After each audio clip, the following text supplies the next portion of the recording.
Dios te salve María, llena eres de gracia, el Señor es contigo. Bendita tú eres entre todas las mujeres, bendito es el fruto de tu vientre Jesús. Santa María, Madre de Dios, ruega por nosotros pecadores, ahora y en la hora de nuestra muerte. Amén. En el nombre del Padre, y del Hijo, y del Espíritu Santo. Amén. Mis hermanos queridos, vamos a hablar de la acción del Espíritu en la misión evangelizadora de la Iglesia. Y esta vez vamos a tomar una perspectiva que yo creo que puede ser novedosa para algunos de ustedes.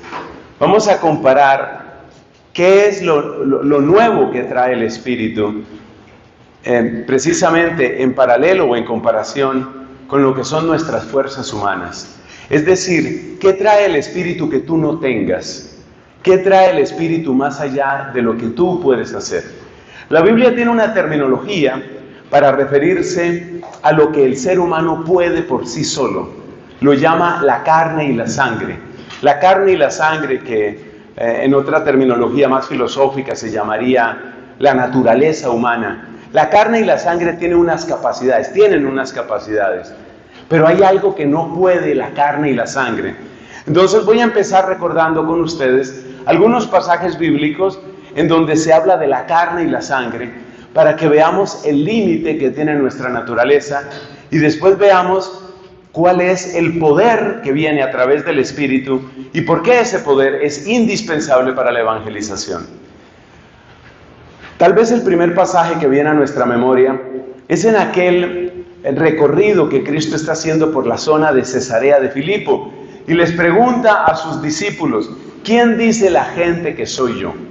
Y entonces ellos empiezan a contar lo que la gente dice. Unos dicen que eres Juan el Bautista, que eres Jeremías, que eres uno de los profetas. Y entre los apóstoles, uno, Pedro, se levanta y dice: tú eres el Mesías, tú eres el Hijo de Dios. La respuesta de Cristo a esto que dice Pedro es la siguiente: bienaventurado eres tú, Simón, hijo de Jonás, eso no te lo ha revelado ni la carne ni la sangre, sino mi Padre que está en el cielo. Eso te lo ha revelado no la carne ni la sangre. La expresión carne y sangre es, repito, lo que en una terminología a la que quizás estamos más acostumbrados, es la naturaleza humana, las solas fuerzas humanas. Entonces, eso no te lo reveló la carne y la sangre.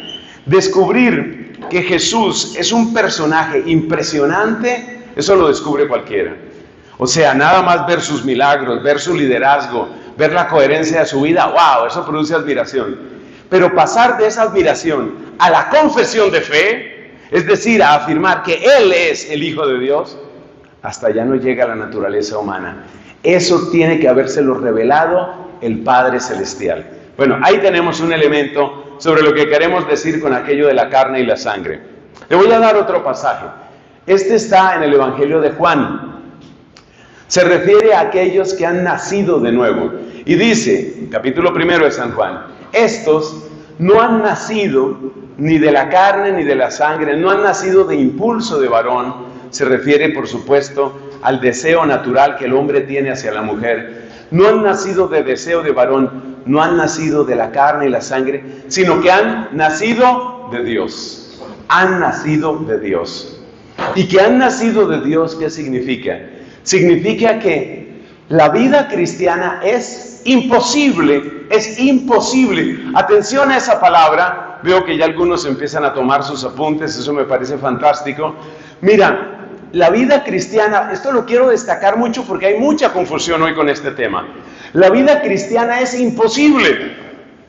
Si yo fuera a hacer una playera, como las llaman aquí en México, o en otros países dicen remera, otros dicen camiseta, t-shirt. Si yo fuera a hacer una playera, tal vez yo pondría esa frase aquí: la vida cristiana es imposible para la carne y la sangre, es imposible.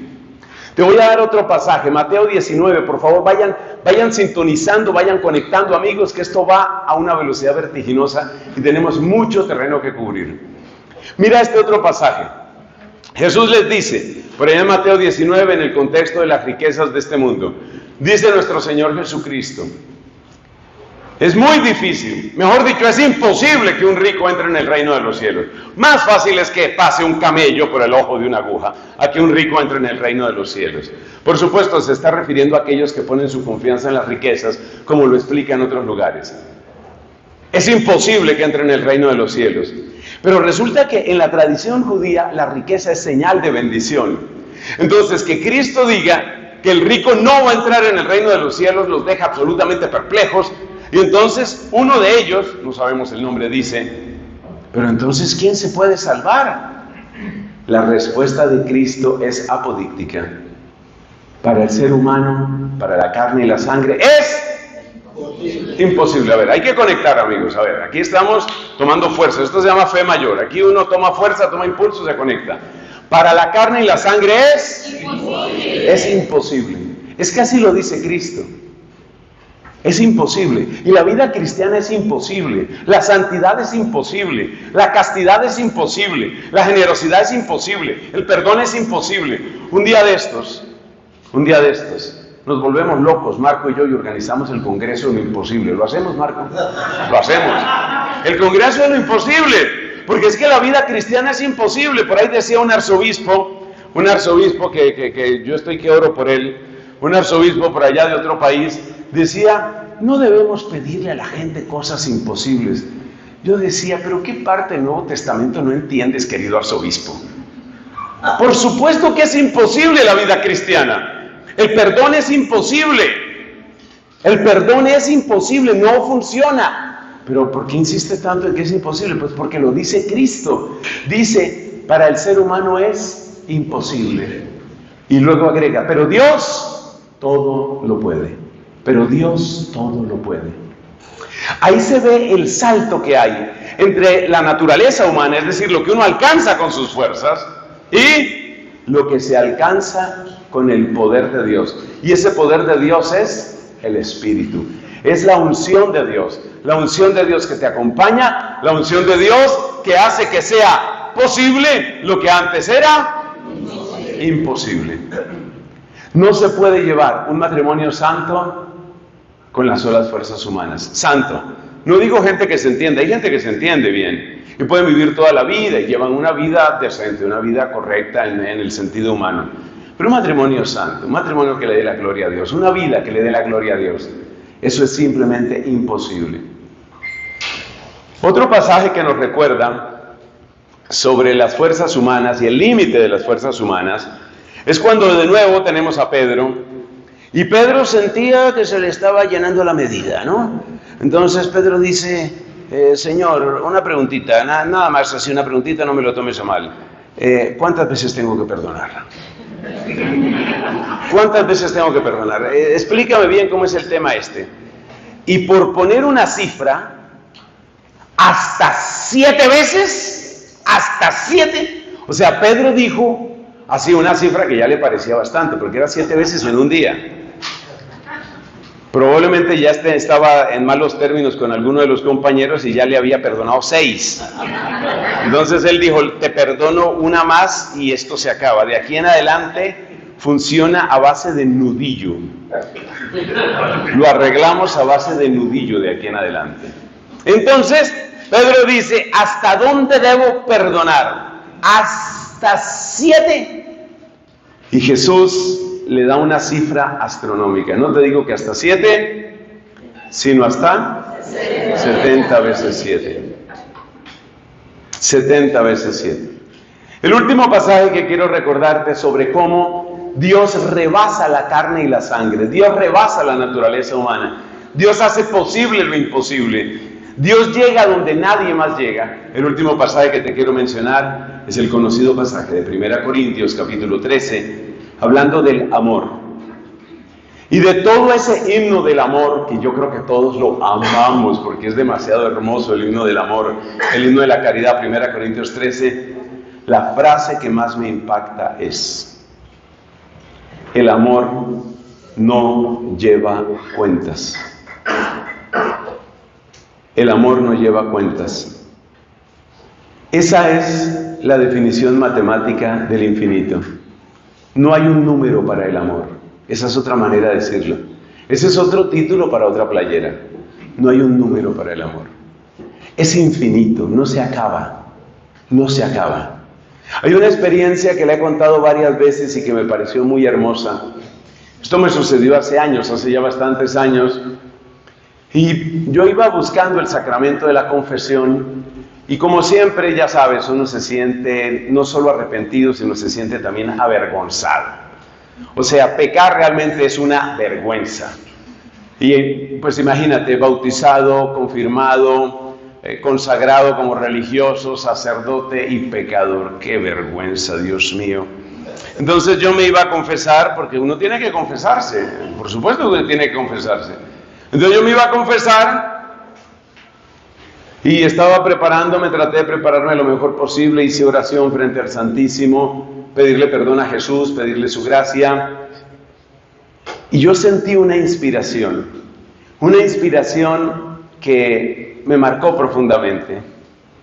Dijo el Señor en mi corazón, yo digo el Señor, dijo el Señor en mi corazón: 1.000 millones de veces tus pecados yo también perdonaría.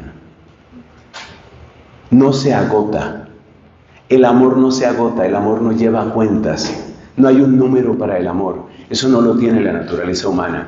La naturaleza humana sí lleva cuentas. Ya me la hiciste una vez, me la hiciste 2 veces, me la hiciste 5 veces. El amor sí lleva cuentas, el amor humano sí lleva cuentas, el amor de Dios supera las cuentas. Alguien pintó un retrato, una pintura, pues un cuadro. Alguien pintó un cuadro en el que aparecen 2 ancianitos muy bien pintados. Este es un meme, algunos de ustedes lo habrán visto. Son 2 viejitos y se ve bien viejito el hombre y se ve bien viejita la mujer. Pero no sé si soy claro, o sea, bien viejitos, pero como dicen aquí, muy grandes, mejor dicho, grandísimos. Estaban muy grandes. Y aparece una escena completamente insólita, algo que no se ve en los matrimonios. Ella lo estaba regañando a él. O sea, una cosa que prácticamente no se ve. O sea, es pura fantasía del pintor.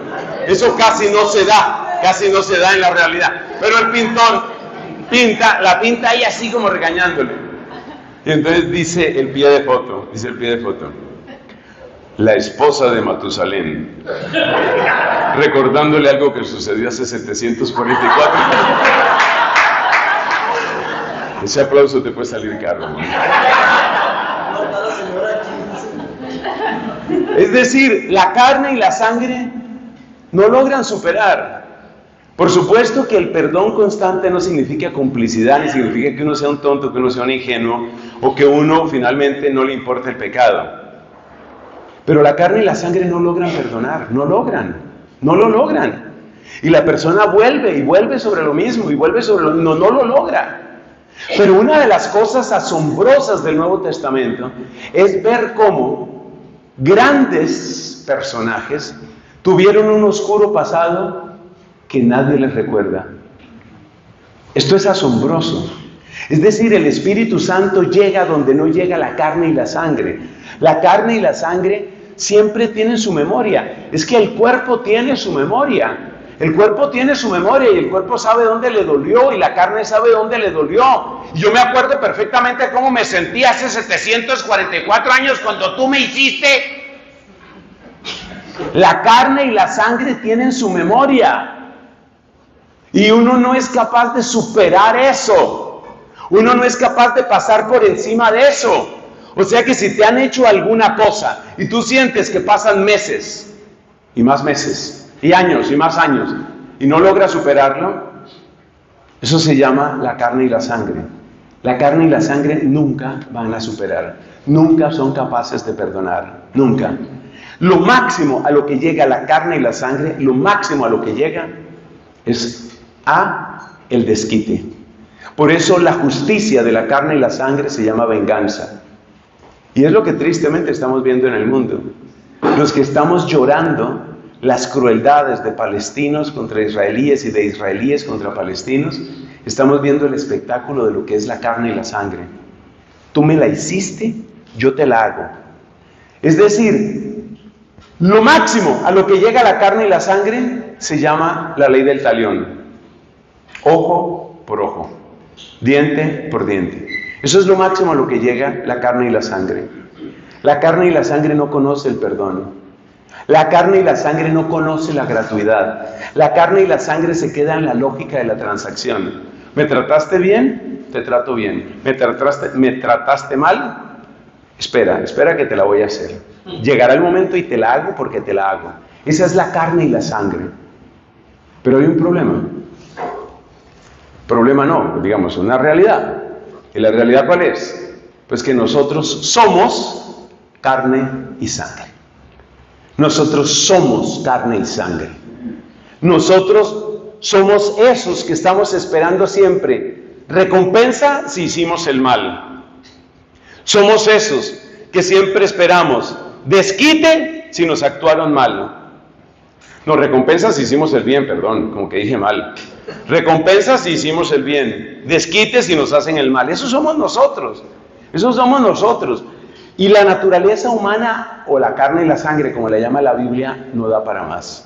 Cerramos ahí la primera parte de esta predicación. Entonces, la primera parte, ¿cuál era? Se llama los límites de la carne y la sangre. Carne y sangre, pónganlo así, o la carne y la sangre, pónganlo entre comillas, para acordarse que esa es la naturaleza humana. Los límites de la carne y la sangre, ese es el primer punto de esta predicación. Hermanos, mientras uno no entienda eso, uno le estará pidiendo a la carne y la sangre lo que la carne y la sangre no van a poder dar. La carne y la sangre no va a poder vivir la generosidad, no va a poder vivir la gratuidad, no va a poder vivir la sinceridad hasta el fondo, no va a poder vivir la coherencia hasta el fondo, no va a poder vivirla. Porque el único lenguaje que entiende la carne y la sangre es el lenguaje de la retribución, el lenguaje, por consiguiente, de la transacción.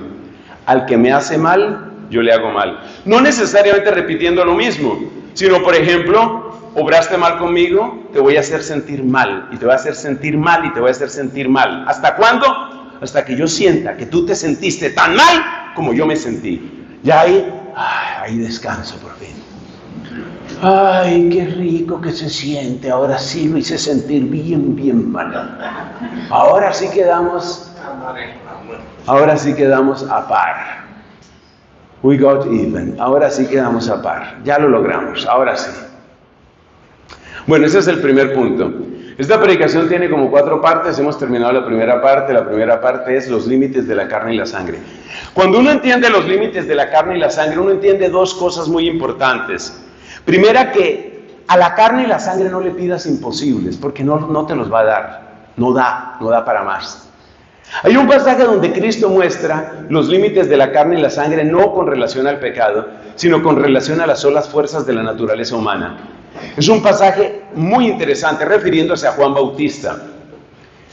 Pregunta a Cristo: ¿qué fuisteis después de que vinieron los emisarios de Juan el Bautista y le preguntaron si él era el Mesías? Después de que se fueron los emisarios, pregunta Cristo a la gente que tenía alrededor: ¿qué fuisteis a ver al desierto? ¿Una caña movida por el viento? ¿Un hombre vestido lujosamente? Pero los que viven lujosamente están en palacios. ¿Qué fuisteis a ver al desierto? ¿Un profeta? Sí. Y os digo que no solo un profeta, más que un profeta. Os aseguro, y aquí viene la frase, de los hijos de mujer no ha nacido nadie más grande que Juan el Bautista. Esa frase hay que saber entenderla, porque ¿qué es lo que una mujer puede darle a su cría, a su bebé, a su hijo o hija? ¿Qué le puede dar? La naturaleza humana. Entonces, cuando Jesús dice, de los hijos de mujer no ha nacido nadie más grande que Juan Bautista, lo que está diciendo Cristo es, Juan Bautista es el tope al que llega la naturaleza humana.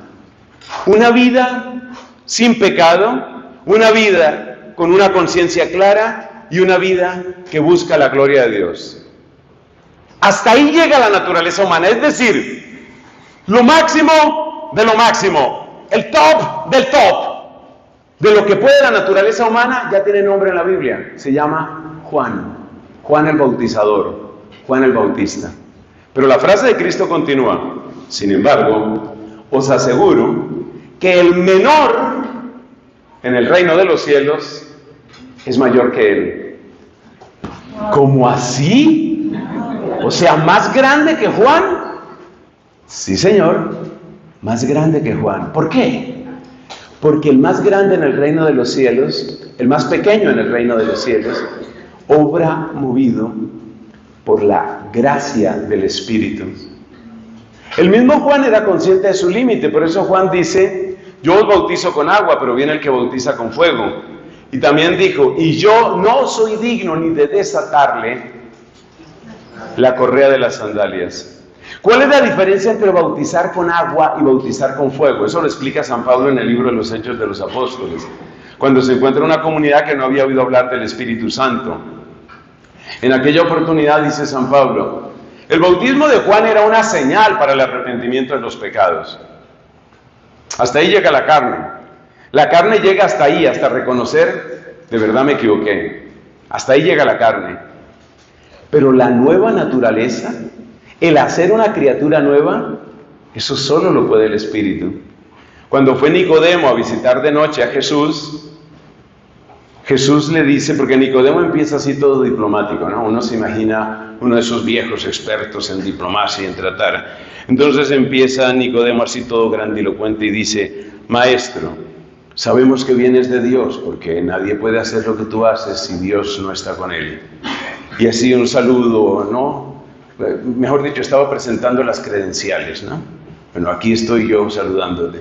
Y Jesús le responde con una sequedad y con una brusquedad impresionante. Le dice, mira, yo te aseguro, si no naces del agua y del Espíritu, aquí no hay nada que hacer. Es decir, se trata de otro orden.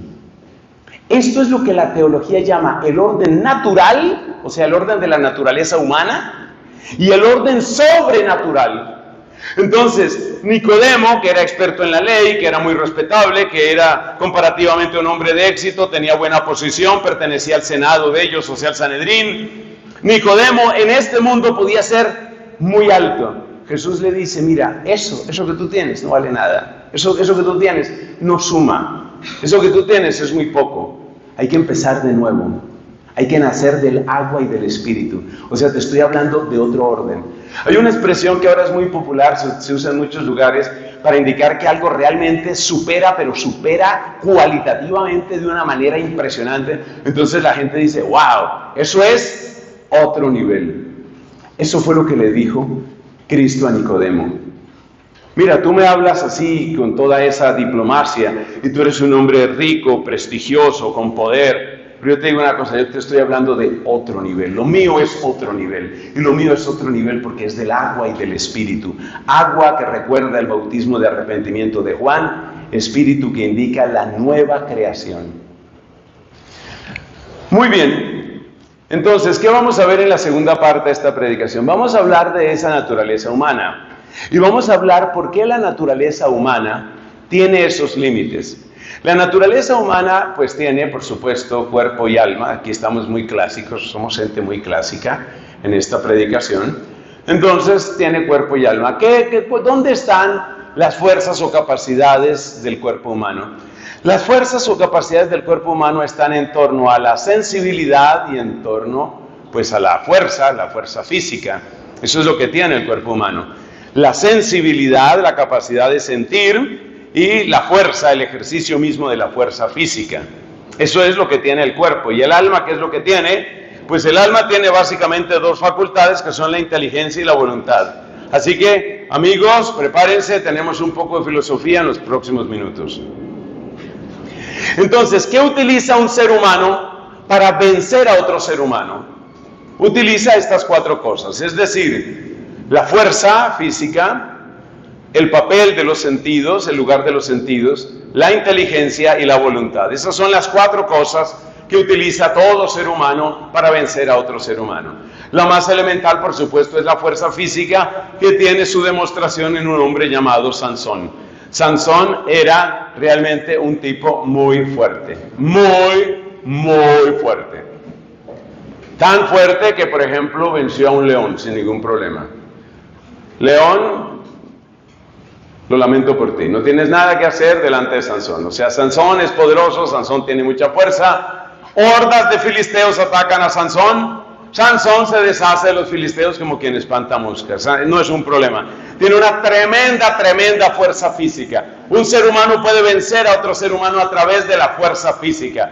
Es decir, a base de violencia, a base de garrote, a base de puño limpio, o más sofisticado, con ejércitos, con escudos, con armamentos, con lanzas, con arcabuces, con ametralladoras, con misiles teledirigidos. Nos vamos sofisticando, pero sigue siendo la misma idea. La misma idea es fuerza física. Y así se puede doblegar a mucha gente. Entonces entra la violencia a un país y a base de violencia empiezan a doblegar y a arrodillar el país y lo doblegan y lo arrodillan, y eso pasó en Colombia y eso pasa en otros países. Entonces, por ejemplo, en las peores etapas del narcotráfico allá en mi país, el capo del narcotráfico le puso precio a la cabeza de cada policía. De manera que por cada policía que ustedes maten, yo les doy tanto dinero. Y a base de eso logró expulsar a la policía de amplísimos lugares de la geografía de Colombia, porque los policías sentían que había un precio, había una recompensa que pesaba sobre su cabeza. Eso es pura fuerza física. Y a base de fuerza física se logra arrodillar a un país. Se mete la violencia, se meten las armas, se mete la mafia y se arrodilla a un país entero. Y la gente finalmente termina diciendo, yo prefiero que no me maten, ¿qué tengo que hacer? Esa es la realidad. Eso es muy fuerte. Pero todos sabemos lo que sucede con la fuerza física. A un ejército le gana otro ejército. A un capo le gana otro capo. A un cártel, como dice la gente, en mi país suele pronunciarse cartel. A un cártel le gana otro cártel. Un jefe mafioso le gana a otro jefe mafioso. Eso fue de hecho lo que sucedió. Esa fue la guerra del narcotráfico que nosotros vivimos allá por los años 80 en mi país.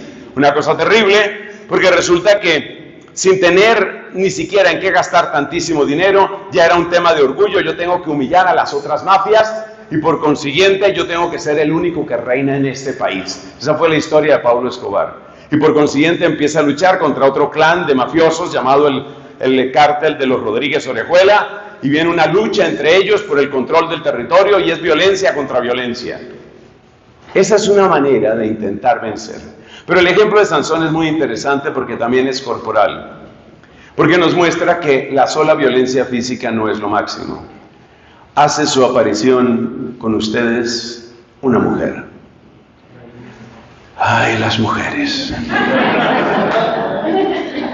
Nombre de la mujer, Dalila. Dalila estudió muy bien a Sansón. Lo estudió, lo analizó. Sansón tenía una gran debilidad, no solo por las mujeres en general, sino por las filisteas en particular. Hay una razón bíblica de por qué Sansón, que hubiera podido tener todas las mujeres israelitas que hubiera querido, tenía una obsesión con las mujeres filisteas. En aquellas culturas brutales, en aquellas culturas cargadas de salvajismo, el tener sexo con la mujer del enemigo es la máxima humillación y la máxima victoria.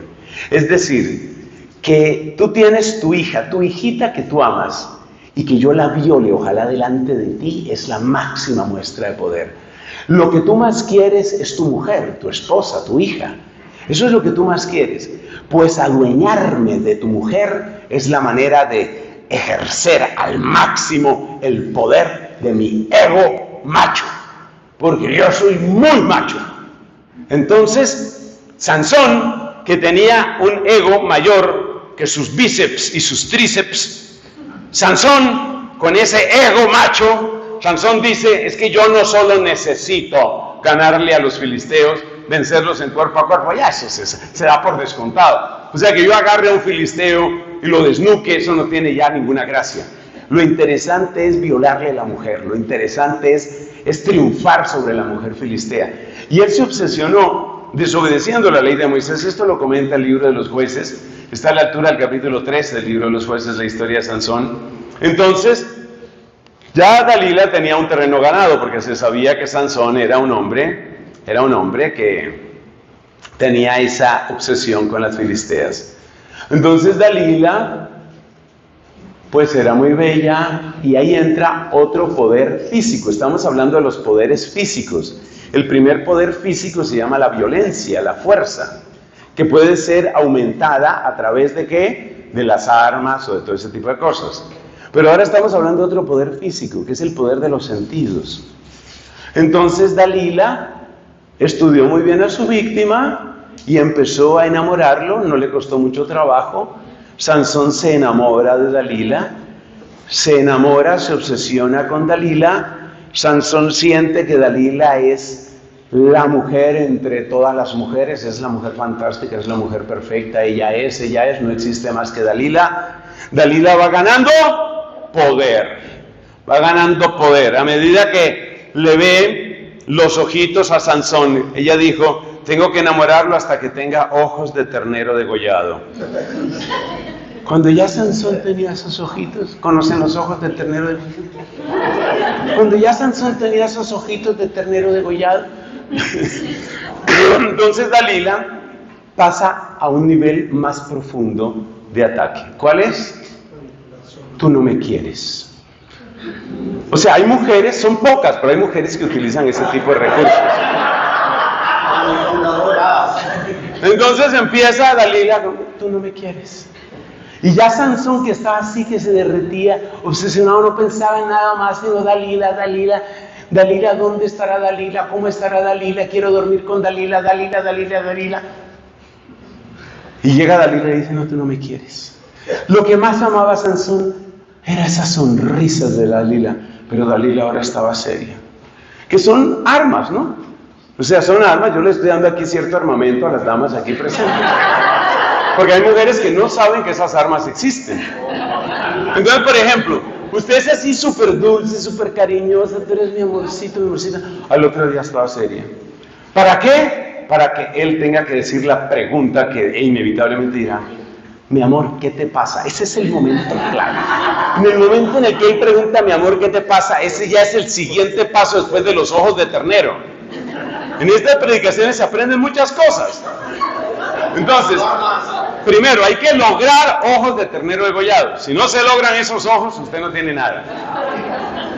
Logrados los ojos de ternero degollado, el siguiente paso es la seriedad y lograr que el tipo pregunte, mi amor, ¿qué te pasa?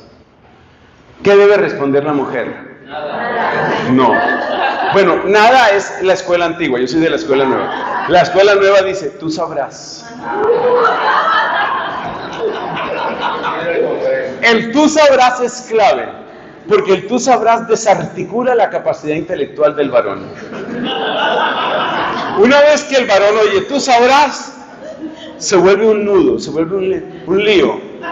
O sea, si alguien quiere que me explique la relatividad general, pero mi mujer, es que no la entiendo, no sé por qué está así, Entonces así empezó Dalila, no me estoy inventando nada, vayan a la historia y verán que esa era la manera como le hablaba Dalila a Sansón. Tú no me quieres, así tal cual le decía. Finalmente, cuando ya él prácticamente ya está así arrodillado en posición de orar al Santísimo, cuando ya él está así arrodillado y le dice, pero ¿qué es lo que pasa? ¿Por qué estás así? Entonces ella le dice, es que tú no me cuentas tus cosas. Fíjate cómo tiene poder sobre él. ¿Qué es lo que no te he contado? Te he contado todo. No me has contado el secreto de tu fuerza. Y entonces él todo cariñoso va a abrazarla. ¡No me toques! Que ese es el tercer momento, el no me toques. Fíjense, aquí estamos dando lecciones que son muy peligrosas. Yo creo que me va a tocar bajarme por esa ventana y todo. Los varones no me van a dejar salir de este salón. Entonces, la tercera es eso. Primero, ojos de ternero degollado. Segundo, la seriedad hasta que él pregunte, ¿qué pasa, mi amor? Lo tercero, no me toques. Claro, para un hombre enamorado, o sea, todos somos muy físicos, evidentemente, hombres y mujeres. Pero para el hombre enamorado, la cercanía de ella, la sonrisa de ella, el abrazo de ella, el perfume de ella, todo es muy importante. Y que ella le diga, no me toques, eso le duele más que si hubiera sido vencido por los filisteos, él sintió: soy un desastre, porque he desairado a Dalila. Bueno, resumiendo la historia, ustedes ven el poder que tiene la parte sensitiva. Entonces Sansón, pobre varón, ay, pobre varón. Mire, es que yo miro la historia de Sansón y yo digo: mira, ahí estamos pintados los hombres. Entonces Sansón empieza a decir mentiritas, ay, como todo varón, ay, no los conocieran las mujeres. Ya la mujer sabe. Acuérdense, la mujer no pregunta, verifica. Ya la mujer sabe las cosas. Entonces, ella pregunta para ver, necesitamos el nivel de cinismo. Vamos a ver el nivel de cinismo de este tipo. Ella no está averiguando, ya ella sabe todo. Sabe el peso, el teléfono, dónde se educó la otra, de qué se graduó. Ya ella sabe todo, ya puso todo su aparato, tiene todo claro. Entonces, si le pregunta a usted, señor varón, que espero que nadie aquí haya caído en eso, pero si le pregunta a usted, le está preguntando para verificar nivel de cinismo. ¿Estamos en nivel 10, que es el peor, o estamos en nivel 2, o estamos en nivel 1? Entonces le pregunta, y finalmente, entonces Sansón a decir mentiritas. Claro, o sea, ¿quién va a ganar ahí, por favor? Las habilidades de comunicación y de investigación de una mujer no me las estoy inventando yo. En medio de los especiales y los documentales que han salido a luz con esto de la guerra tan dolorosa entre Israel y Palestina, una de las cosas que más me ha llamado la atención es que todos los documentales que hablan de la inteligencia israelí hablan del papel de las mujeres en la inteligencia israelí. Eso es así, yo lo creo. Yo creo que toda mujer tiene algo de israelí, eso es así. Bueno, el hecho es que esto fue desastre. Finalmente, Sansón, el fortachón, quedó derrotado por una mujer que, según los estimados, pesaba 58 kilos. Ya está, vencido, estuvo vencido Sansón, se acabó. Esa es la parte física. ¿Qué es lo que eso demuestra? Que a un fuerte lo vence otro más fuerte, o a un fuerte lo vence una seducción, un vicio. Por eso, el emperador Marco Aurelio, que escribió a finales del siglo II, segunda mitad del siglo II, de la escuela filosófica estoica, enseñaba con muchísima claridad: no se puede pretender gobernar si no te gobiernas tú. Mientras tú tengas un vicio, tú eres dominable. Si tu vicio es el juego, si tu vicio es la plata, si tu vicio es el sexo, no importa cuál sea tu vicio. El vicio que tú tengas es la cadena que se adueñó de ti. Por eso enseña Marco Aurelio, no que nosotros canonicemos a Marco Aurelio de ninguna manera, pero la escuela estoica ha tenido un impacto interesante dentro de la conformación de la moral cristiana, y digamos de buena manera, en buen plan. Entonces, hay que tener en cuenta eso. Así que en el plano físico, los dos recursos que uno tiene son la fuerza y los sentidos. Pero resulta que la fuerza y los sentidos nunca dan una victoria definitiva, porque a un fuerte le sale otro más fuerte. Y perdón que haga tantas alusiones, pero es que ustedes y yo estamos demasiado golpeados con este tema de la guerra de Israel y Palestina. Se dice que es el país con la mejor inteligencia del mundo, se dice, y mira lo que les acaba de pasar. Es decir, a un astuto le vence otro astuto, a un fuerte le vence otro fuerte. Así de sencillo. Entonces ahí no hay una victoria definitiva. Por favor, no se me desubiquen, caballeros y damas, no se me desubiquen. Estamos yendo hacia el poder del Espíritu en la evangelización. Ese es nuestro tema.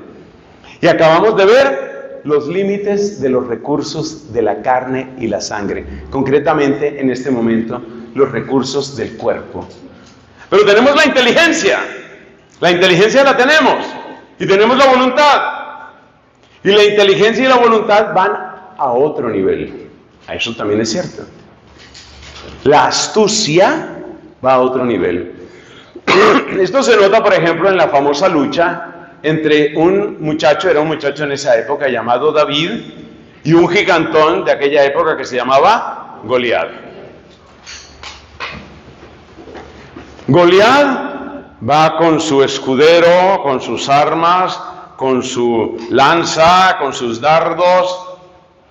David no carga nada de eso, pero David tiene una inteligencia.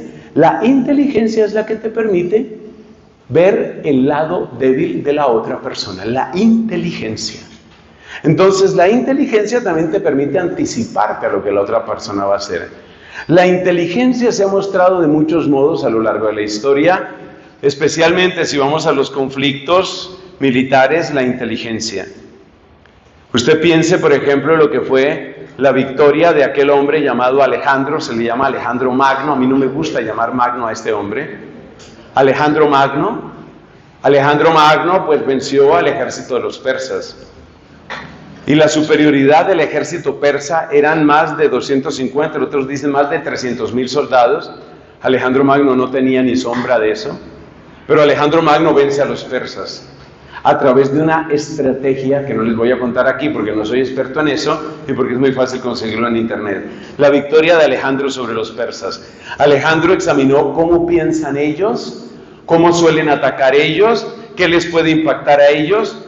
Alejandro era un genio militar, como genios militares ha habido muchos. Usted piense las victorias de Napoleón, usted piense las victorias de independencia en nuestros países. Gente que es muy, muy hábil, es inteligencia. Y también está la voluntad, y la voluntad significa también perseverancia. La voluntad significa constancia. Y la inteligencia es una fuerza muy grande, y la voluntad es una fuerza muy grande.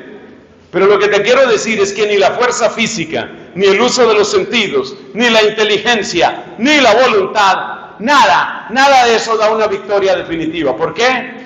Porque se cumple siempre lo que dice el libro de la sabiduría. Por culpa de la codicia pasa el poder de unos pueblos a otros. Esa frase es del libro de la sabiduría, me encanta, me fascina.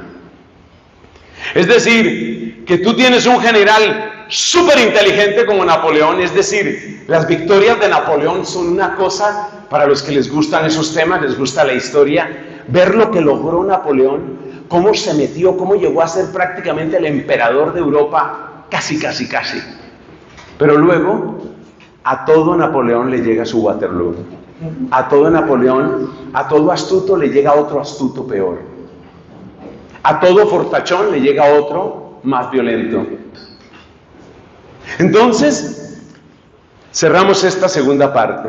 Estábamos hablando de las capacidades humanas. Y hemos dicho que las capacidades humanas son principalmente 4, 2 más en el cuerpo y 2 más en el alma. Las 2 que están más en el cuerpo son la fuerza física, que corresponde a lo que Santo Tomás llama el apetito irascible, y lo que tiene que ver con el uso y manipulación de los sentidos, lo cual tiene que ver con el apetito llamado concupiscible.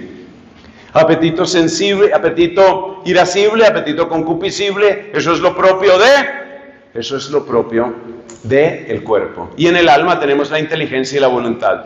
Entonces tú puedes ser muy inteligente, muy inteligente, por ejemplo, como Napoleón.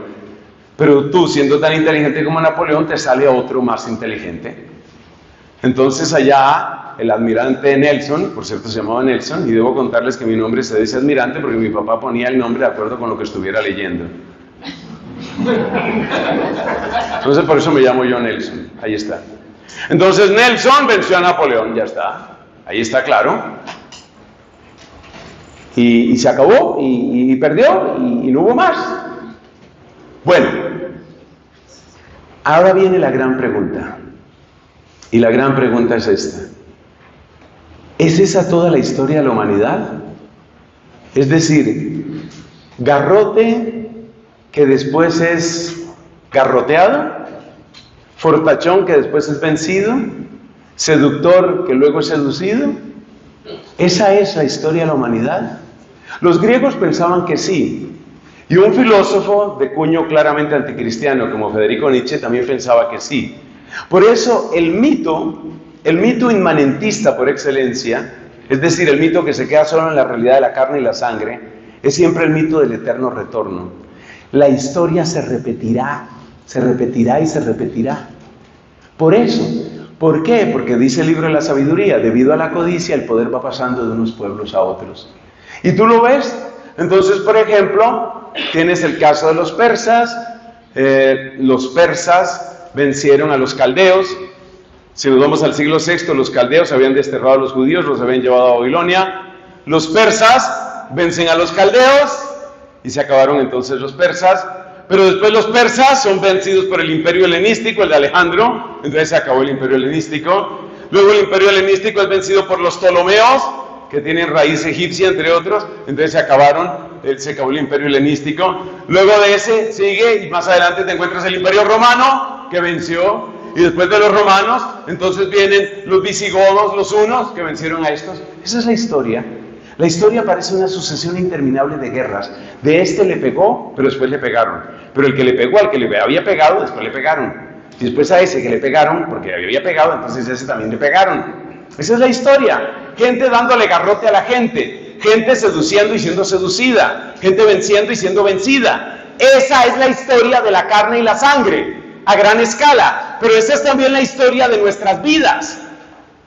Esa también es la historia de nuestras vidas, que la describe San Pablo con estas palabras. Romanos capítulo 7. Termino haciendo lo que no quiero. Es decir, soy vencido una y otra vez, soy vencido. Esa es la historia que nos presenta San Pablo.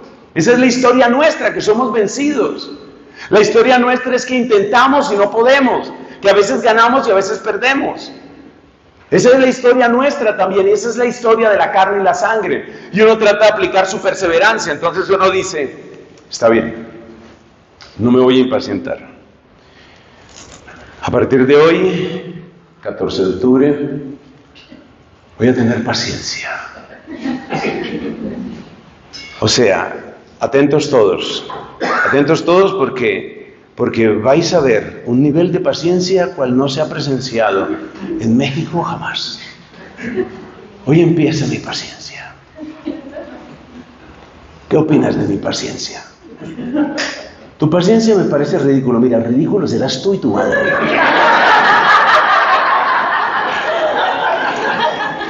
¡Se acabó! Y luego dicen, ¡ay, otra vez me equivoqué! Pero mañana, 15 de octubre, mañana sí voy a hacer. Mañana será otro día. Leo mi libro de autosuperación, porque voy a tener paciencia. Como había un tipo allá en mi país que era más bien bajito, sin mucho músculo, entonces por allá leyó un libro que decía, mira, todo está en la mente. Conoces esos libros, ¿no? Dicen, todo está en la mente. El tipo más bien bajito, 1,62, menudito, 60 kilos, no tenía así como mucha fuerza, pero pues todo el mundo lo maltrataba, se burlaba de él. Entonces él leyó ese libro de autosuperación que decía, todo está en la mente. Y el libro decía, tú tienes que trabajar tu mente, es decir, la inteligencia, ¿no? Tú tienes que trabajar tu inteligencia, tienes que trabajar tu mente. ¿Y cómo trabajas tu mente? Programando neurolingüísticamente tu cerebro. La programación neurolingüística. Tengo que programarme. Sí soy capaz. Sí soy capaz. Cosas que he abandonado en mi vida. He abandonado la guitarra, intenté aprender guitarra 8 veces, pero sí soy capaz. Cosas que he abandonado, el gimnasio, porque pagué el gimnasio, pero no me sirvió a nada. Parece que toca ir, porque no me ha servido. No me ha servido de nada. Entonces el hombre empieza a programarse. Entonces fue a un bar y por allá resultó de pelea con otro tipo que medía 1,90 m, pesaba 130 kilos de músculo puro. Y entonces este empieza a hacer su programación neurolingüística. Lo miraba más o menos así. Yo soy más fuerte. Yo soy más fuerte. Yo corro más rápido. Esta es la historia nuestra. La historia nuestra es intentar y resbalarse. Eso es lo que da la carne y la sangre. Y ahora, por fin, ustedes creían que no íbamos a llegar al Espíritu Santo. Por fin llegamos al Espíritu Santo de Dios. Esta es la tercera o cuarta y última parte de nuestra predicación. ¿Qué es la novedad que trae el Espíritu? Yo traigo aquí apuntado en este papelito, tengo apuntadas las 8 cosas que trae el Espíritu. Te invito a que las escribas porque las vamos a ir explicando con la bondad de Dios. Mira lo que trae el Espíritu. Te leo las 8 palabras principales de la novedad. Esto se llama la novedad del Espíritu. Saciedad. Hay que escribir rápido, por favor. Saciedad. Interioridad. Comunión. Visión. Repito esas 4. Saciedad. Interioridad. Comunión. Visión. Autoridad. Gratuidad. Poder y nueva creación. Repito las últimas 4. Autoridad. Gratuidad. Poder y nueva creación. Y ahora te leo las 8 seguidas. Saciedad, interioridad, comunión, visión, autoridad, gratuidad, poder y nueva creación. Es impresionante lo que hace el Espíritu. Para entender la maravilla que hace el Espíritu, tenemos que empezar por la palabra saciedad. Hay una frase de Pascal que se ha convertido en una de mis favoritas en este año. Dijo Blas Pascal hace ya varios siglos: en el corazón humano hay un hueco que tiene la forma de Dios. Esa frase es reminiscente de otra frase de San Agustín que todos hemos oído en algún momento. Nos hiciste, Señor, para ti, y nuestro corazón está inquieto mientras no descansa en ti. Somos hechos para Dios. Hay un hueco en nuestro corazón que está diseñado. Ese hueco lo dejó Dios y lo dejó para Él mismo. Esa maravilla es la que hace que nosotros solo podamos encontrar saciedad en Dios. Mis hermanos, eso es lo primero que da el Espíritu, una sensación de saciedad. ¿Y por qué la saciedad tiene tanto, pero tanto poder? Porque estamos viendo lo que hace el Espíritu en comparación con lo que hace la carne y la sangre. Lo que hace el Espíritu en comparación con lo que hace la carne y la sangre. La carne y la sangre no dan saciedad. Entonces, por ejemplo, Pablo Escobar, el famoso narcotraficante, tristemente famoso narcotraficante colombiano, tenía barriles llenos de billetes de dólares. Imagínate cuánto dinero hay en un barril lleno de billetes. Y tenía no uno, varios barriles. No sabía qué hacer con la plata. Algunos de esos barriles que los enterraban por seguridad, pudrieron el dinero. Es papel finalmente, papel resistente, pero es papel y se pudrió ese dinero. Pero el ser humano es insaciable. Esto se ve en todos los vicios, esto se ve en todas las adicciones, esto se ve en todas las cadenas. Yo me acuerdo haber hablado con una persona que durante una época de su vida, antes de su conversión, estuvo practicando la homosexualidad. Y entonces me contaba, dándome su testimonio, me contaba él, yo no era homosexual, no era un interés mío, pero yo llevaba una vida muy desordenada y yo empecé teniendo sexo, pues, con mi novia, y después quería tener más sexo con ella, y todas las posiciones y todas las maneras de tener placer con una mujer, y después entonces vamos a ver con 2 mujeres, o vamos a tener varias novias al tiempo. Cuando ya me cansé de tantas mujeres, entonces dije, ¿qué se sentirá con un hombre? Esa es para mí, esa es la huella de la falta de saciedad. Es decir, el corazón humano, mientras no descansa en Dios, el corazón humano que no ha llegado a Dios es insaciable. Ninguna suma de dinero le basta, ningún número de orgasmos le basta, ninguna droga le basta. Por eso la gente está muriendo por el fentanilo, por eso la gente está muriendo, pasan de una droga a otra y a otra y a otra. Yo ya perdí la cuenta del número de celebridades que han muerto por sobredosis. Sobredosis. ¿Qué significa una sobredosis? Es la búsqueda de un infinito que tu hígado no aguantó. Es la búsqueda de un infinito que tus riñones no aguantaron, tu corazón no aguantó. Es muy triste esta historia, pero lo primero que da el Espíritu es saciedad. Es una sensación de haber llegado a casa. Es una sensación de ser enteramente amado. Esa sensación la describe preciosamente el apóstol San Pedro en el pasaje aquel de la transfiguración. Señor, qué bueno estar aquí, qué bueno estar aquí. Esa sensación de casa, esa sensación de llegué, esa sensación de este es mi lugar, esa sensación de yo para esto nací, esa sensación se llama saciedad, y esa sensación produce un descanso, produce una alegría, produce una sensación de estabilidad, de firmeza, de cimiento, y esa sensación es la que empieza a hacer una transformación profunda en la persona, porque una vez que una persona ha conocido esa saciedad, entonces ya puede empezar a soltar sus vicios. Ahí empieza a soltar sus vicios. La persona que ha encontrado ese amor que es tan grande, ese amor que es tan puro, ese amor que es tan dulce, ese amor que es tan permanente, ese amor que es tan potente, la persona que ha conocido ese amor, la persona que ha sentido esa saciedad, esa persona ya no necesita seguir buscando. Ya no tiene ni siquiera dónde ir. Observa lo que dijo de nuevo Pedro, cuando el pasaje del capítulo 6 del Evangelio de Juan, la multiplicación de los panes, ese pasaje se prolonga, y ya estando en Cafarnaún, Cristo habla claramente sobre su carne y su sangre, y dice palabras que resultan incomprensibles para la gente de aquel tiempo y también para nosotros, porque son palabras que siempre nos rebasan. Dice Cristo: si no coméis la carne del Hijo del Hombre, si no bebéis su sangre, no tenéis vida en vosotros. Entonces muchos discípulos dijeron, que hasta entonces habían sido discípulos, dijeron: este lenguaje es demasiado duro, ¿quién puede resistirlo? Y empezaron a irse. Y cuando se estaban yendo, ¿qué hizo Cristo? Fue corriendo detrás y les dijo: no, pero tampoco es para tanto.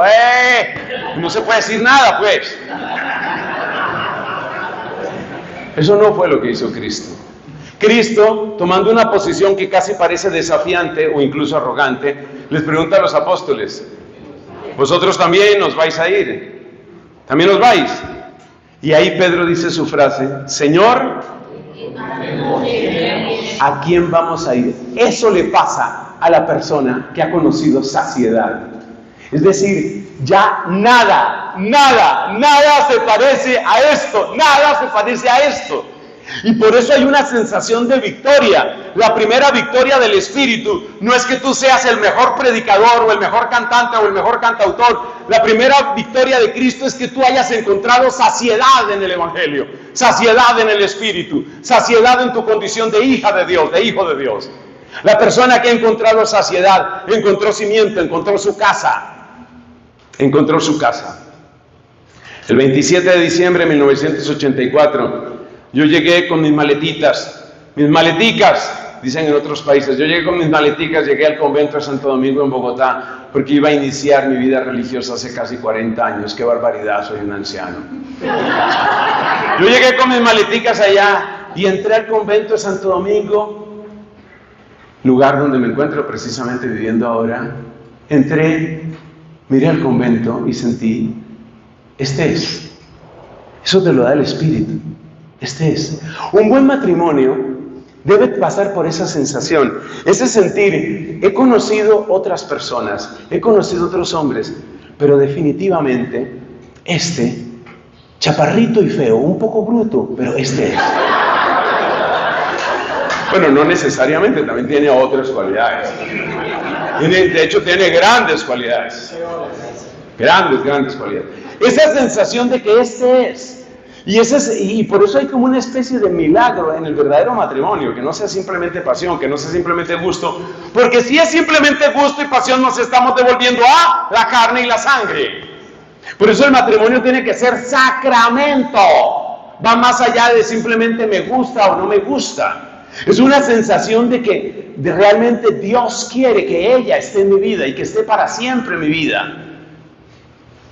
Ese es el matrimonio. Es una sensación de llegué, es una sensación de aquí es. Eso lo expresaba, por favor, hay que querer mucho más a San Benito, casi al nivel de Santo Domingo. Hay que querer.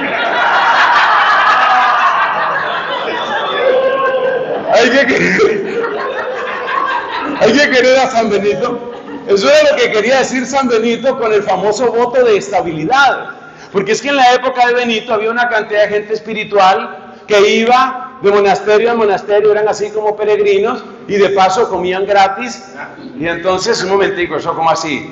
Por eso, todo monje que ustedes conozcan, explótenlo al máximo. Sáquenle el máximo provecho al monje que ustedes encuentren. Oye, y entonces San Benito dijo, los monjes tienen que tener voto de estabilidad.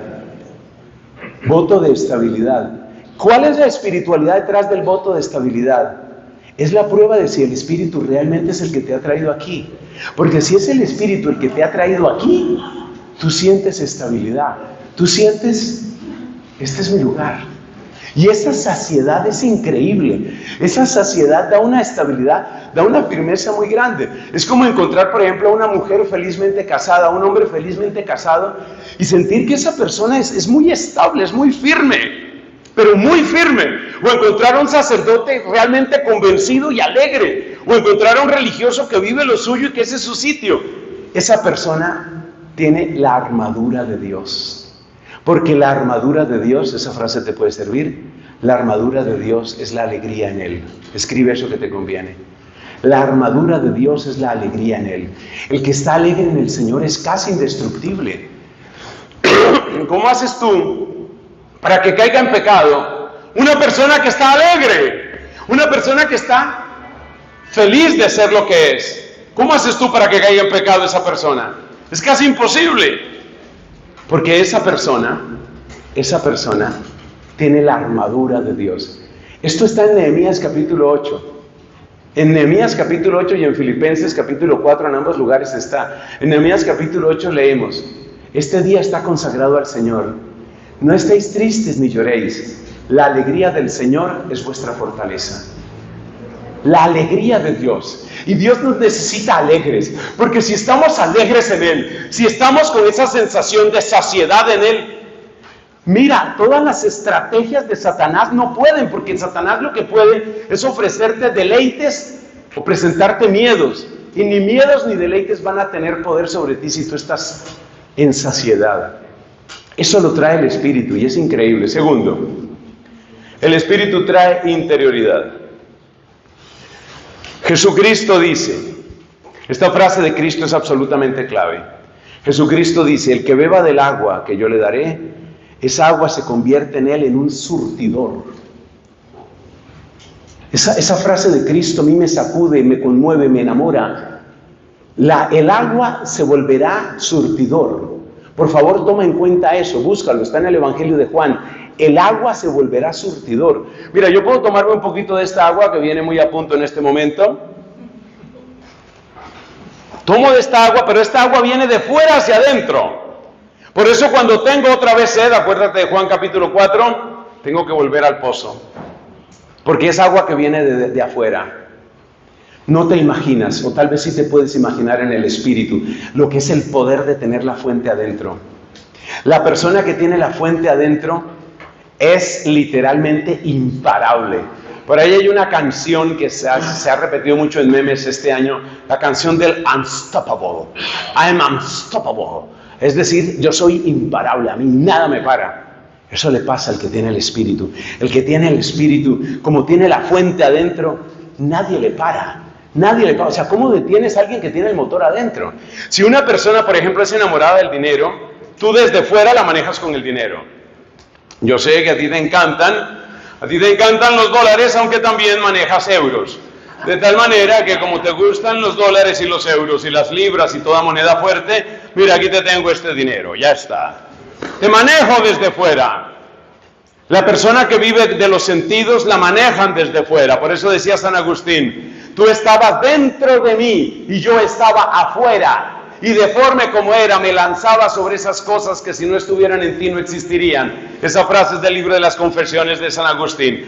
La interioridad te da el motor adentro, la interioridad te da la fuerza adentro, la interioridad te hace imparable, la interioridad es el secreto de la perseverancia. ¿Por qué uno fracasa en la perseverancia? ¿Por qué uno dice, hoy sí voy a ser paciente y no es paciente? ¿Por qué uno dice, hoy sí voy a luchar por la pureza, yo no puedo seguir en esta inmundicia en la que estoy, y luego vuelve y recae? ¿Por qué uno dice, no más mentiras en mi vida, y luego dice una mentira para cualquier cosa? ¿Por qué uno recae? Uno recae porque uno tiene el motor afuera. Tener el motor adentro es tener como una fuente interior. Y esa fuente interior, que es una fuente inagotable, que es la fuente del Espíritu, te renueva sin cesar. Y eso es lo que hace que, por ejemplo, un apóstol como San Pablo, después de pasar por circunstancias tan absolutamente crueles, él sigue predicando. No se te olvide que 3 de las grandes joyas, por lo menos 3 según los especialistas, 3 de las grandes joyas del Nuevo Testamento, léase, la carta a los Colosenses, la carta a los Efesios, la carta a los Filipenses, que son joyas eternas de cristología, de eclesiología, de neumatología, que son base para la teología de todos los tiempos, las escribió Pablo encarcelado por Dios. O sea, encarcelado injustamente, apaleado, juzgado inicuamente, metido a un calabozo. Y este hombre escribe esas preciosidades. Se les llama en teología las cartas de la cautividad, porque él estaba preso, porque él estaba cautivo. Es decir, Pablo era unstoppable, Pablo era imparable. Y mira lo que dice Pablo: yo estoy encadenado, y lo dice en una de sus cartas, yo estoy encadenado, pero la palabra de Dios no está encadenada. Esto sigue. Yo estoy encadenado, pero esto sigue. Ese es Pablo. Pablo es imparable, esto sigue. Me pasó esto, estoy enfermo. Cuando Pablo fue a evangelizar a Corinto, después de su fracaso en Atenas, cuando Pablo fue a evangelizar a Corinto, estaba enfermo. Su aspecto, dice él mismo, era repugnante. No sabemos qué tipo de enfermedad tenía, algún tipo de afección en la piel. Probablemente un brote, tendría un herpes, tendría quién sabe qué cosa. Su rostro era feo, y eso no es una tontería en Grecia, porque en Grecia y en griego, la palabra kalos significa al mismo tiempo lo bello y lo bueno. El temperamento helenístico, el temperamento griego siempre asocia la belleza y la bondad. Y que una persona con el rostro deformado por la enfermedad te predique de una bondad parece una cosa absurda para los griegos. Y Pablo está en Corinto predicando el evangelio con su rostro deformado. Pero es que a él una enfermedad no lo va a detener. Porque él es unstoppable, porque él tiene el motor adentro. Eso es el poder del Espíritu, esa es la gracia del Espíritu. Es increíble cuántos fracasos, cuántas crueldades, cuántos azotes, y sin embargo ahí está Pablo, y ahí sigue, y ahí sigue. Y hay un momento en el que dice, a mí no me importa la vida. Lo dice él, a mí no me importa la vida, lo único que me importa es cumplir mi misión. Es impresionante. Todo lo considero basura con tal de ganar a aquel que me conquistó a mí. Eso es tener interioridad, eso te lo da el Espíritu. Lo demás viene de fuera, y el que depende de lo de fuera es manipulable, es manejable el que depende de fuera. Y lo que necesitamos en este momento son evangelizadores que no dependan de los aplausos, que no dependan del dinero, que no dependan del reconocimiento. Eso es lo que necesitamos ahora, y eso lo da el Espíritu. Tercero, son 8. Ánimo que esto avanza. Ustedes creen que no avanza, pero sí avanza. Tercero. El Espíritu da comunión, la tercera palabra, sí la están escribiendo, ¿no? El Espíritu da comunión. ¿Y comunión qué es? Comunión significa, la palabra bellísima de griego, koinonía, la comunión significa sincronización, sintonía, armonía, ir hacia el mismo lado. Es algo absolutamente maravilloso. ¿Qué pasa? Cuando nosotros dependemos de la carne y la sangre, tú quieres muchísimo dinero y yo también quiero muchísimo dinero. Cuanto más ganes tú, menos gano yo. Por eso, lo que depende de la carne y la sangre siempre traerá división, siempre. ¿Por qué? Porque la carne y la sangre tiene en el trono de tu alma y en el trono de mi alma, la carne y la sangre tiene una cosa que se llama el ego. Y entonces lo que favorece tu ego no favorece el mío, y por eso tarde o temprano nosotros pelearemos. Dice Santo Tomás de Aquino, no puede haber amistad entre los malos habrá complicidad, que es una cosa muy distinta. Entre los malos no hay amistad, hay complicidad. Y complicidad significa, por ahora me conviene trabajar contigo, por ahora te conviene trabajar conmigo, pero apenas pueda, me deshago de ti y ojalá me quedo con lo tuyo. Esa es la estrategia de la carne y la sangre. En cambio, el Espíritu trae sintonía, porque el mismo Espíritu que está obrando dentro de ti es el Espíritu que está obrando dentro de mí. Y por eso tú me entiendes, y por eso yo te entiendo, y por eso estamos hablando el mismo lenguaje. Y una de las cosas que me fascina de estos encuentros, en este momento aquí en Fe Mayor, pero también en otros lugares, es esa belleza de encontrarme con gente que yo no me acuerdo haber visto, tal vez no nos hemos visto nunca, pero nada más te escucho y digo, somos de los mismos. Eso se llama sintonía, eso se llama comunión, y eso hace que todos estemos empujando en la misma dirección, y eso hace que nosotros podamos avanzar. ¿Por qué? Porque es el Espíritu el que nos sintoniza. Muchas veces esto se ve en la música. Yo les quiero decir, entre otras cosas para que nos preparemos anímicamente, yo les quiero decir que una de las horas santas más bellas de toda mi vida fue la que tuvimos el año pasado, aquí precisamente en Fe Mayor. Qué cosa tan absolutamente hermosa, encontrar a estos músicos con su corazón puesto en Dios, con su talento puesto en Dios, adorando al Señor. Músicos que vienen de distintos países, que tienen distintas experiencias. Yo también estaba invitado a esa hora santa, también participé. Oye, estar ahí y ver cómo el Señor nos iba sintonizando, es una cosa increíble, es una cosa que tiene una fuerza fantástica, porque yo no conozco toda tu vida. Tú vienes de otro país, de otra cultura. Probablemente yo soy hombre, tú eres mujer, tu historia es diferente de la mía. Tu cultura es distinta de la mía, pero el Espíritu nos hace uno, como en Pentecostés, que aunque hablaban en distintas lenguas, todos se entendían. Eso es comunión. Eso no lo puede dar el mundo. ¿Por qué? Porque en el mundo cada uno tira para su propio lado, porque en el fondo tú quieres robarte todos los aplausos. En cambio, si tú quieres robarte todos los aplausos, pero ella también quiere robarse todos los aplausos, y él también quiere robarse todos los aplausos, entonces todos le robamos la gloria a Dios. Dice nuestro Señor Jesucristo en el Evangelio según San Juan: ¿cómo buscaréis la gloria de Dios vosotros, que andáis buscando la gloria unos de otros? El Espíritu rompe esa maldición. El Espíritu hace que todos estemos tan supremamente enamorados del único, del santo, del grande, del majestuoso. Estamos todos tan enamorados de Él que todos nos unimos. Y la fuerza que eso produce es increíble. Esto se ha vivido en muchos acontecimientos de iglesia, y aunque sea en pequeño, aquí lo estamos viviendo. Cuarto, el Espíritu nos da visión. Visión que significa darnos cuenta de cosas que a veces estaban ocultas a los ojos del mundo. Hay un nombre más cortico para eso. Ese tipo de visión se llama discernimiento. Por eso dice primera carta a los Tesalonicenses en el capítulo último, dice exactamente eso. No apaguéis el espíritu, discernidlo todo y quedaos con lo bueno. Discernidlo todo y quedaos con lo bueno. Entonces hay que hacer discernimiento, y esa visión profunda es increíble, porque esa visión profunda es la que hace que precisamente trabajemos sin cesar en la comunión. Ese discernimiento debe empezar por nosotros mismos. Cada uno tiene que hacer ese ejercicio de discernimiento. Nos acompaña en este salón una foto, la foto clásica del cuadro de San Ignacio de Loyola, está a la derecha de todos ustedes. San Ignacio de Loyola es de los grandes maestros del discernimiento. Y San Ignacio de Loyola dice, mira, es que hay que distinguir muy bien si las cosas vienen de Dios, si las cosas vienen del demonio o si las cosas vienen de ti mismo. Y realmente San Ignacio, en la práctica y en la teoría, nos permitió avanzar muchísimo en lo que significa el auténtico discernimiento. El Espíritu da visión. Y esa visión que da el Espíritu también es la raíz de la esperanza. Cristo, por supuesto, que es el gran ungido del Padre, es el que más goza de esta visión. La visión de Cristo es tan profunda que viendo a un pescador, vio al primero entre los apóstoles. Eso se llama visión. Eso se llama visión. La penetración de la mirada de Cristo.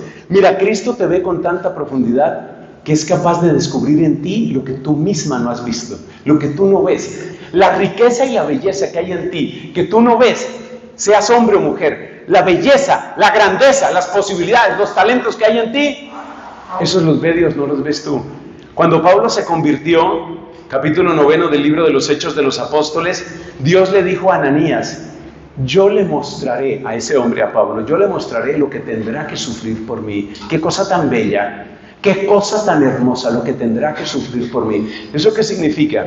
Pablo no tenía ni idea de lo que le iba a pasar, pero Dios ya ve no solo a un apóstol, sino un apóstol generosísimo, como efectivamente lo fue después. Entonces el Espíritu te da visión, y darte visión es como tener una linterna suplementaria, una linterna adicional que te permite ir viendo el camino. Ya decía el Salmo, lámpara es tu palabra para mis pasos. El Espíritu te da una luz muy grande. ¿Conviene por aquí o no conviene por aquí? Eso te lo da el Espíritu. Habría tanto que decir, pero ya me hicieron un aviso porque así son aquí, ese es el problema. Uno con ganas de predicar y lo cortan. Pero yo eso lo vivo con paciencia.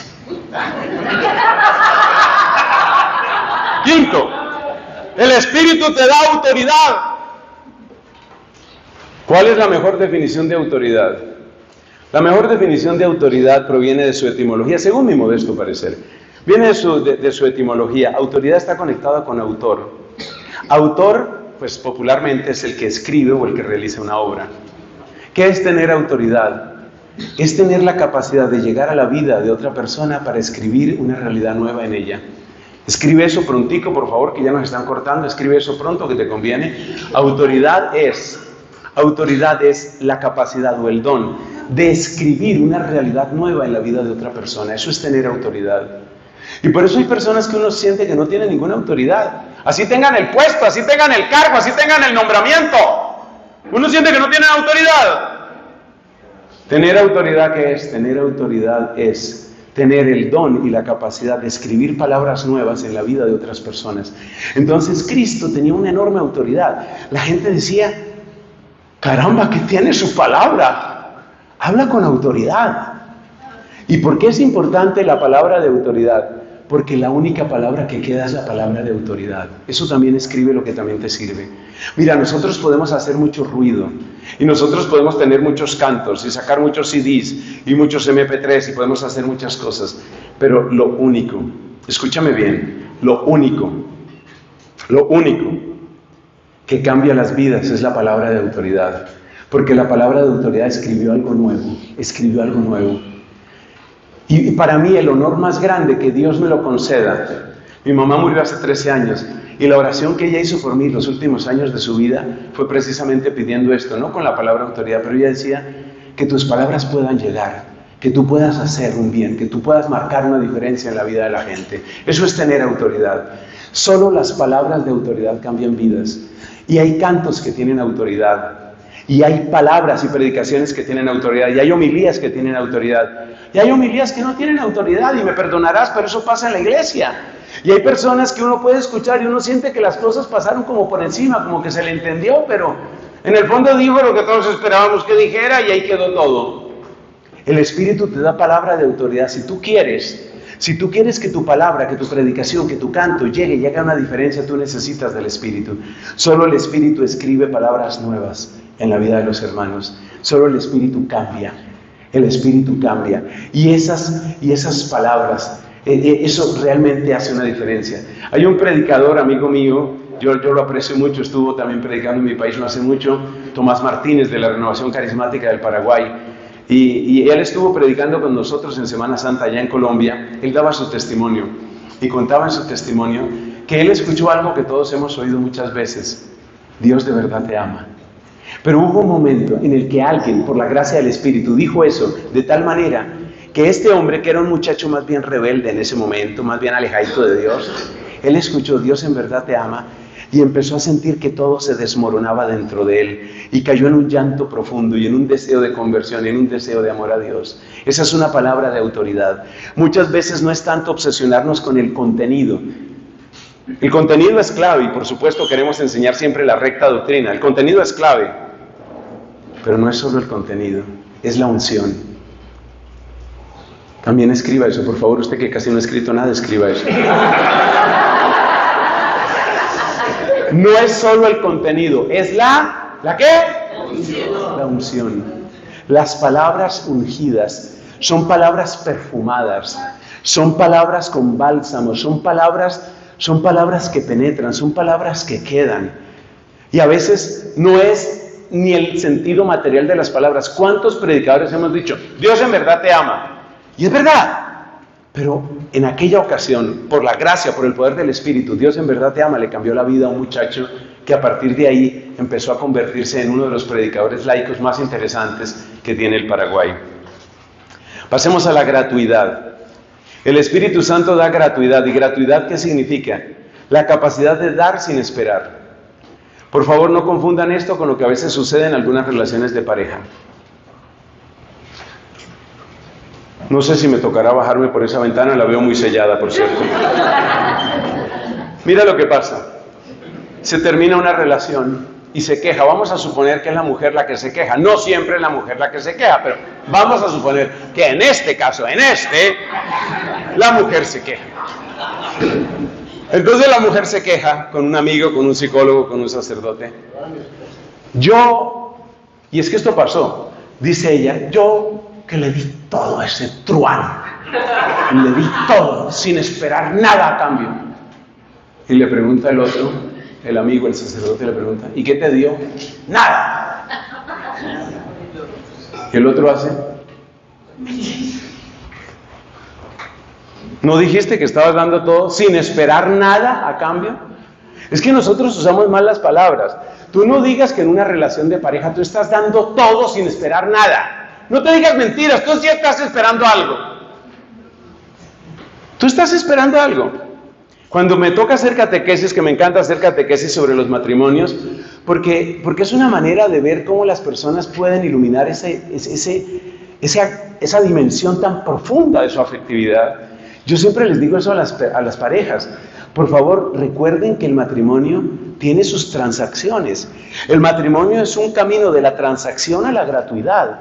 El matrimonio llegará a la gratuidad, llegará, tiempo futuro, llegará. Pero el matrimonio empieza en la transacción. Y tú nunca digas, sobre todo al comienzo de tu relación, digas, yo lo doy todo sin esperar nada. No digas que no estás esperando nada, porque tú sí estás esperando. ¿Qué estás esperando? Pues de pronto un bebé, pero bueno, supongamos que no es un bebé. Tú sí estás esperando ¿qué, por ejemplo? Estás esperando retorno en el afecto, estás esperando fidelidad, estás esperando compañía, estás esperando cariño, estás esperando que te inviten, estás esperando que tengan detalles contigo. Entonces no me vengas a decir que no estás esperando nada. Esa era una aclaración para que llegáramos a lo de aquí. El Espíritu sí trae gratuidad. Y la gratuidad es la fuerza más grande. Esto va unido con el unstoppable que habíamos dicho antes. La gratuidad te hace imparable. ¿Cómo detienes tú a una persona que vive de la gratuidad del Espíritu? Gratuidad significa no reclamar. Gratuidad significa no tienen que pagarme. Gratuidad significa mi pago está en el cielo, mi pago está en mi corazón, mi pago está en el Espíritu. ¿Cómo detienes tú a una persona? Mira, es absolutamente impresionante. Nadie puede detener al que está en el Espíritu. Nadie puede detenerlo. Dijo Cristo, tú no sabes ni de dónde viene ni para dónde va. ¿Qué otra manera de entender esa frase muy bonita es esta? Tú no sabes lo que Dios ha hecho ni lo que Dios hará en esa persona. Esa es una manera muy bonita de entender esa frase. Tú no sabes lo que Dios hará en esa persona. Tú no sabes hasta dónde llegará. Es impresionante el Espíritu. Entonces la persona que vive en la gratuidad es la persona que tiene la victoria sobre toda forma de depresión, de cansancio, de desengaño, de frustración. La mayor parte de nosotros somos súper sensibles a la frustración. Súper sensibles. ¿Por qué? Porque cuando uno es persona pública, porque predica, porque canta, porque viaja, porque misiona, a veces uno se acostumbra a que la gente es así, muy especial, muy cariñosa. Y uno puede volverse esclavo de eso. Uno puede volverse esclavo de los aplausos. En Colombia ya hemos tenido 3 casos de sacerdotes que han dejado el sacerdocio por no defraudar a su público. Uno puede volverse esclavo del público. Y entonces, como hoy es de mal gusto hablar en contra de la ideología de género, entonces yo quiero parecer un sacerdote moderno. Entonces, como soy un sacerdote moderno, mente abierta, por favor, no me malinterpretes, yo soy mente abierta, open-minded. Mi nombre completo es Nelson Open-Minded Medina. Entonces, como yo soy open-minded, entonces yo estoy contigo. Y eso es por no perder el público. Y ya tenemos el caso en Colombia de 3 sacerdotes muy populares, muy predicadores, muy misioneros. Y les estoy diciendo esto para que oremos por ellos y para que ustedes, por favor, oren por mí y para que cuando yo diga tonterías, que las digo de vez en cuando, me corrijan. Y si ustedes ven que yo estoy declinando, que yo me estoy enfriando, que yo me estoy alejando de mi vocación y de mi servicio, hoy les autorizo a ustedes y a todos, regáñenme. Porque el problema de estos sacerdotes que hemos perdido en Colombia es que el sacerdote dice, no, yo como que creo que esto no es, voy a dejar el sacerdocio. Y entonces salen los amigos. Estamos contigo, hermano. Yo no necesito que tú me digas que estás conmigo cuando voy para el barranco. Yo no necesito que me digas que estás conmigo cuando yo estoy traicionando mi vocación y traicionando a la iglesia. Si tú me ves a mí en cualquier momento, y te autorizo en el nombre de Jesús, si tú me ves a mí traicionando mi vocación, te autorizo que me regañes. Te autorizo que me hables y que me digas, Padre, el 14 de octubre de 2023 usted dijo otra cosa. Sea responsable, sea coherente. Eso es lo que necesitamos los sacerdotes, eso es lo que necesitamos los religiosos. Lo cual también me autoriza a mí para que cuando yo lo vea a usted obrando mal en su matrimonio, yo también lo regaño a usted. Claro, tenemos que exhortarnos. Esa es la gratuidad. La gratuidad es que yo no dependo de que me hagan buena cara o mala cara. La gratuidad es que yo no dependo de si me persiguen, no me persiguen, me aplauden, no me aplauden, me dan mucho dinero, me dan poco dinero. Esa es la gratuidad y eso da libertad interior y eso te lo da el Espíritu y eso lo necesita la iglesia hoy más que nunca. Mientras nosotros estemos dependiendo de la aprobación del mundo, seremos lo que el Papa Francisco más critica con respecto a la iglesia. Dos cosas critica el Papa con respecto a la iglesia. Lo que él llama el eclesiocentrismo, que es centrarnos únicamente en nuestros intereses, y lo que él llama la mundanización, que es estar dependiendo de... Ahora el mundo, ¿qué dice? Ahora el mundo dice que todos tenemos que ser no binarios. ¿De acuerdo, chiques? Somos los no binarios. ¿Qué somos nosotros? No binarios. Pero siempre que uno los pone a decir en coro, somos no binarios, siempre se levanta una y dice, un momentico, yo soy no binaria. Lo cual, para el que lo entienda, le va a dar mucha risa. El Espíritu te da poder. ¿Poder? ¿Qué tipo de poder te da el Espíritu? Poder sobre los verdaderos enemigos. No sobre los enemigos que tú crees que tienes, porque los enemigos que tú crees que tienes son los de la carne y la sangre.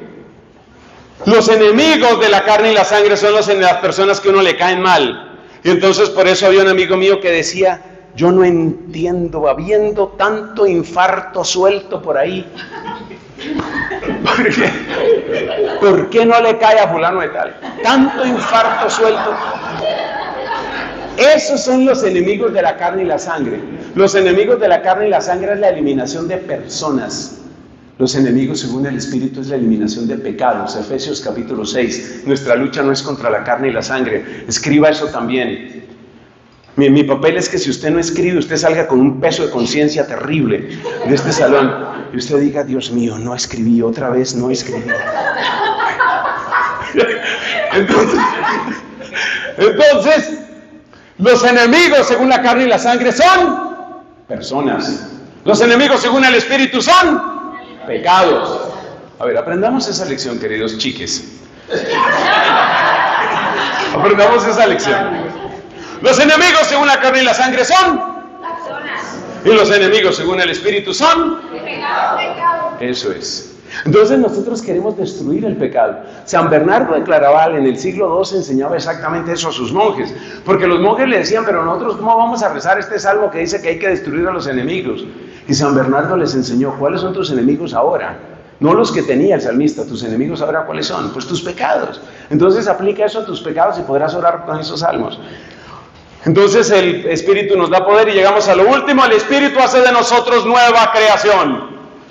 El Espíritu hace nueva creación y nueva creación significa que el Espíritu hace nuevas todas las cosas, que el Espíritu renueva la faz de la tierra, que el Espíritu trae nuevas iniciativas, nuevos carismas, el Espíritu trae una unción renovada, el Espíritu hace que una persona tan vieja, ¿verdad que estoy en México? Una persona tan grande, mejor dicho, grandísima, casi gigantesca, como Nicodemo, tenga vida nueva.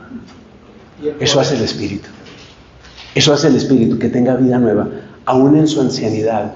En un grupo de la renovación carismática allá en mi país hace años, había una señora que ya se veía muy mayor, y una vez le estábamos celebrando el cumpleaños y ella dijo, estoy celebrando mi 3er año de vida. Todos nos quedamos mirando y ella dijo, es que hace 3 años conocí de verdad quién es el Señor. El Espíritu es el que te da la vida nueva. El Espíritu es el que trae las fundaciones nuevas, las que se consolidan, no cualquier cosa que se haga para un ratico. A mí me impresiona, y con esto termino, a mí me impresiona cuando nosotros pensamos que 1500 años después seguimos hablando con amor y con gratitud de San Benito. A mí me impresiona que dentro de 7 años se van a cumplir 1600 años de la muerte de San Agustín. Y ya ves que yo hablo de él como si hubiera muerto ayer por la tarde. Eso lo hace el Espíritu. Las obras de los santos duran, decía San Juan Pablo II. Las obras de los santos duran. El Espíritu hace nueva creación. El Espíritu hace nuevas todas las cosas. Y de esto estoy seguro que vamos a seguir hablando. Por ahora, por favor, hayas escrito mucho o poco, con una conciencia pesada o liviana, levántate, por favor, vamos a hacer una pequeña oración para cerrar este momento, para darle gracias a Dios, para invocar la gracia del Espíritu.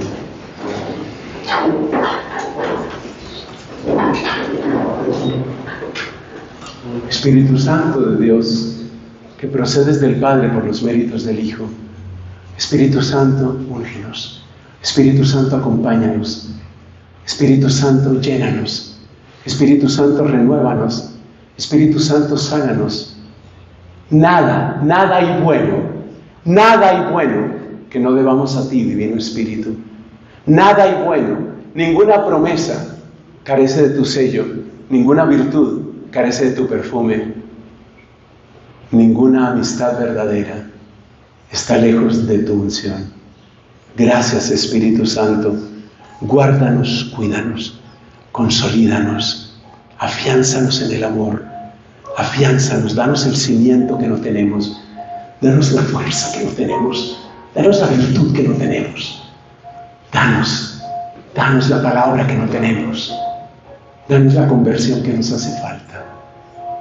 Divino Espíritu, te amamos, Divino Espíritu, te necesitamos, Divino Espíritu, toma posesión de este lugar, renueva la faz de la tierra. Aquí estamos, pero hay lágrimas en nuestros ojos por los inocentes que sufren, de la nación que sean, del país que sean, de la etnia que sean. Nos duelen los inocentes, todas las vidas, pero especialmente los inocentes. Espíritu Santo, ven a renovar la faz de la tierra. Espíritu Santo, haz tu obra en nosotros. Gloria al Padre, y al Hijo, y al Espíritu Santo.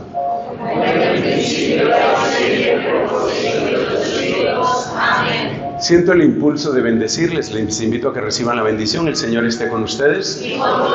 Bendición de Dios, Padre, Hijo y Espíritu Santo, descienda y permanezca siempre. Amén. Hay que aplaudir al Espíritu Santo, por favor.